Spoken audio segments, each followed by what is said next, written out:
Hi writers, welcome to Opinion Writing Lesson 12. This lesson is on giving a sneak peek in your book reviews.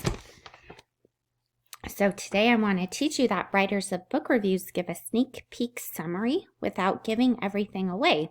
And one way to do this is to share only the most important things that readers will need to know about a book, and also a few things that will make them curious, but you don't want to give out the ending. Okay, so I'll show you what I mean. If I wanted to write a book review about my book, I'm invited to a party that I've been working on.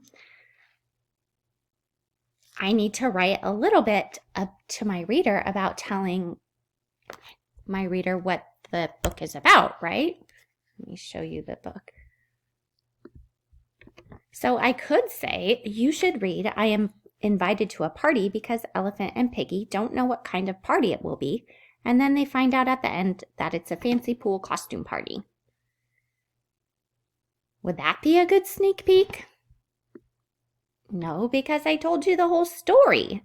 No one would want to read it if I told you the ending. So let me try again. I could say, I'm invited to a party is about an elephant named Gerald and his friend Piggy. So I didn't tell you too much.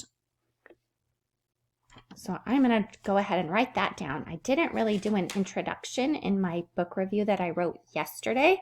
So I'm going to now teach you how to add an introduction by giving a sneak peek. So let's write that part.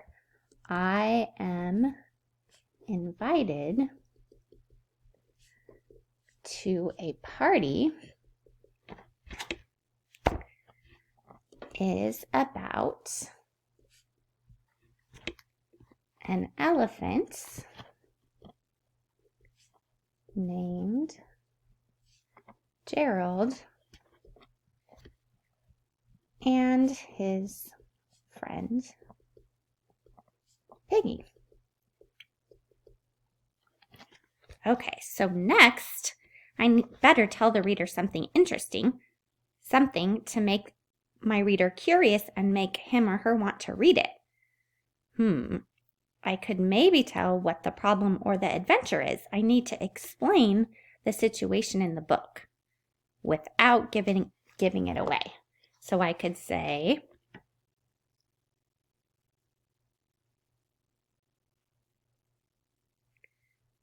in this story, they are getting ready to go to a party.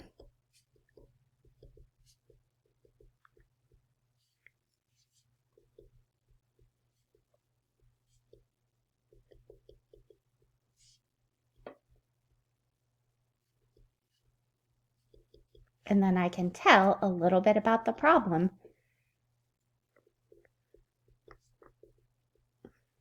In this story, they are getting ready to go to a party, but they don't know what to wear.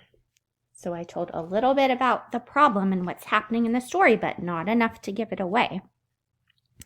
I also know that one way to leave readers feeling curious is to ask a question that makes them wonder, and then they might want to read a little bit more of my review.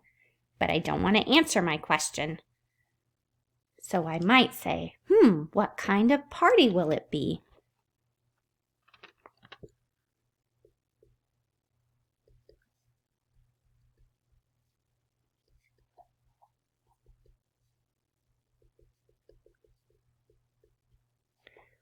Will they figure out what to wear?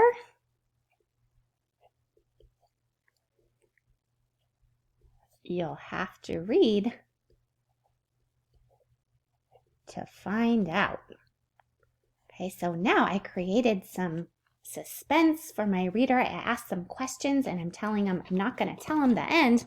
They're going to have to read it to figure it out.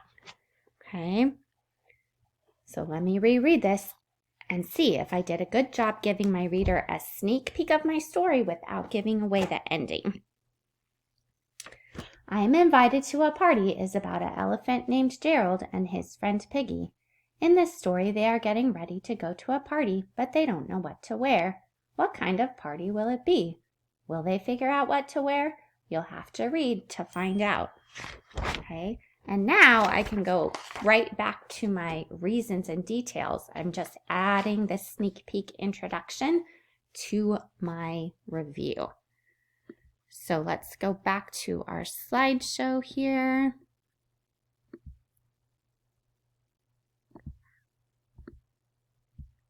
Okay, and there is a chart that tells you how to give a sneak peek. Okay, so to give a sneak peek, you're going to introduce the characters or the topic of your book. That depends on whether you're writing a review about a fiction story or about nonfiction. Explain the situation or share an interesting fact. Ask a question to make your reader wonder and want to keep reading. Okay, so you might want to pause this video while you're writing your sneak peek today so that you can refer to this chart and help you write your sneak peek summary without spilling the beans and telling the whole story. Okay, so your job today is to add a sneak peek summary to the book review that you wrote yesterday, or start a new book review but add a sneak peek summary at the beginning to introduce your book. Okay, good luck with your writing today. See you next time.